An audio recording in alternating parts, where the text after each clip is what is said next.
বর্তমানে পাতিলেবুর সবথেকে ভালো ভ্যারাইটি হলো পাকিস্তানি পাতিলেবু। তবে এটি পাকিস্তানের কোনো জাত না ইন্ডিয়ান কোনো জাত নাম বদল করে বিক্রি হচ্ছে তা বলা সম্ভব নয়, কারণ কিছু বছর আগে ঠিক একই রকমের একটি ভ্যারাইটি মারাঠা পাতি হিসাবে বিক্রি হচ্ছিল। সে যাই হোক, তবে এটি খুবই ভালো ভ্যারাইটি, কারণ এতে ফুল ফল আনার জন্য এক্সট্রা কোনো পরিচর্যার দরকার হয় না। গাছের লাইফ সাইকেল অনুযায়ী এতে অটোমেটিকলি ফুল ফল হয়, কোনো কেমিক্যাল ইউজ করতেই হয় না।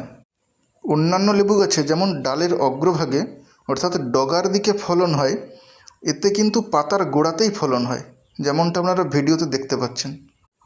প্রতিটি পাতার গোড়াতেই কিন্তু ফুল আছে। এর ফলের সাইজ একটু ছোট হয়, কিন্তু সারা বছরই এতে ফলন হয়। এটি কিন্তু একটি সুপার কমার্শিয়াল ভ্যারাইটি। তবে গাছটি কিন্তু খুব লম্বা হয়ে যায়, ছাদে করতে গেলে কিন্তু প্রুনিং করে রাখতে হবে।